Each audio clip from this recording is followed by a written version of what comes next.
When he began to notice that his son was taking longer than usual to come home after school, Barry knew something was up. Then, when his son suddenly didn't have pocket money for toys or treats, alarm bells went off in his mind. But when he secretly followed him one day, what he uncovered left him appalled. Canamonte, who was only 8 years old at the time, lived in the rural town of Davao City in the Philippines, with his parents. Even at such a young age, Ken was remarkably responsible. Every day he'd walk to school and back. But when he started to arrive home later and later, his dad knew something strange was going on. Barry Amante was a hard-working man.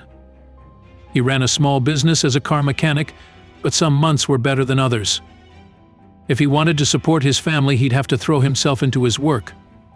He knew that nothing in life was ever given for free. But when his son started to sneak off after school, he realized that he'd made a mistake.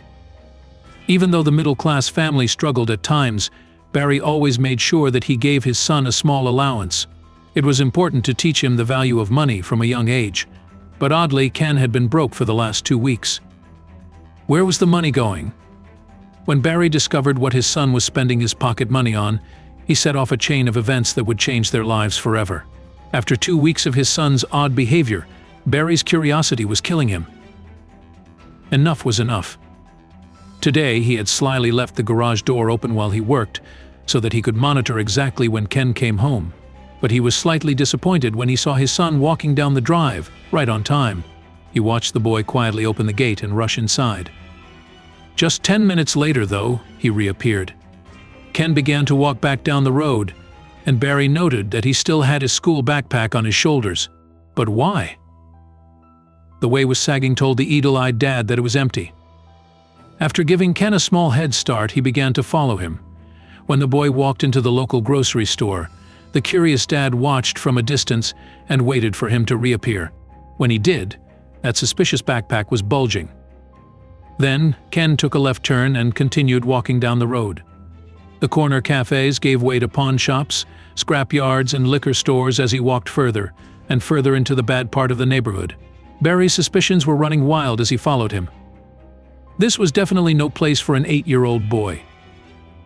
When Ken turned into a side road, Barry followed closely behind, carefully staying out of sight. He peered around the corner and was bewildered to see his son standing in the middle of the empty road. He watched the boy slowly lower himself into a crouching position. Then he pulled something out of his backpack. Barry watched, mystified. What was he doing? Then he heard a low noise and saw a movement in the bushes on either side of the road. Suddenly, 3 animals loped out from their hiding places. They skittered and circled around the crouching boy.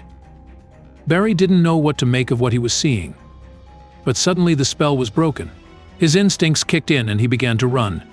Barry reached Ken and began to chase the pack of dogs away, but then he understood. On the ground were disposable plates and cans of dog food. The poor stray dogs weren't in the best condition. They were clearly malnourished and had patches of hair missing. I'm embarrassed to say I was pretty disgusted, Barry admitted, but his son was about to teach him a valuable lesson. The pups, who Ken had named Brownie, Whitey, and Blackie, happily tucked into their food, tails wagging. Ken looked up to see his dad's stern face. He owed him an explanation. The little boy came clean, explaining that he had used his pocket money to buy as much dog food as he could. Every day for 2 weeks he had come to this spot to feed the stray dogs. Barry was awestruck. He knew he had to share what he had witnessed.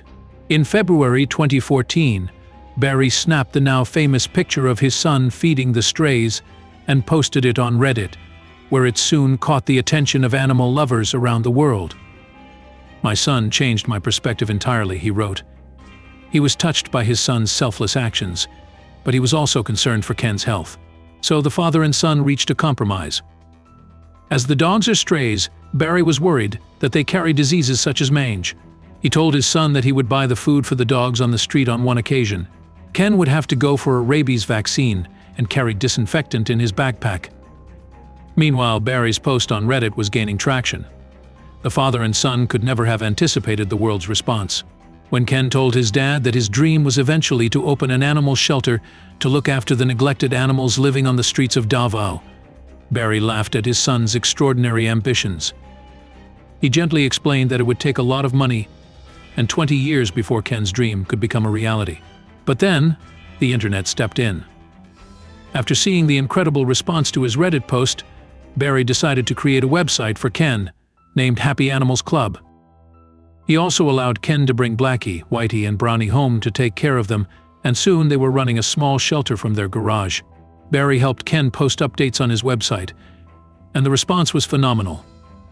Happy Animals Club's main goal will be to rescue dogs from the city pound. The official at the pound said most dogs are put down because only 20 to 30% of owners claim their dogs, and no animal welfare organization is doing something about it. Donations began to pour in from supporters all over the globe. Ken and his dad were able to lease a 1,000 square meter lot for a year by building materials and hire carpenters. After months of hard work, the full-size Happy Animals Club was open for business. The shelter now holds 2 large pens, 2 apartments, and an annex. Years later, Ken is now a teen, and he was able to sustain his project of helping animals. His no-kill animal shelter and sanctuary has grown bigger, thanks to the volunteers who are helping Ken and his family run the shelter. Happy Animals Club's website is very active, and everyone is being updated with what's going on in the shelter and sanctuary, as well as the rescue animals' progress. But now the shelter isn't just taking dogs in. Once the proper facilities had been built and enclosures were erected, Ken also began to rescue kittens and cats from the area. He also keeps a complete list of animals up for adoption on his website so that he can find all his rescues a loving home. There's also a link to donate to Ken's shelter via PayPal. On Happy Animals Club's website, Ken wrote, "Please help me develop the animal shelter by volunteering, holding seminars at your school or company, or donating funds for dog food and veterinary care." He continued, "Happy Animals Club is a non-profit organization registered in the Philippines. Happy Animals Club is autonomous and independently managed by me, with help from volunteers. Currently my dad, he complains that he is an involunteer,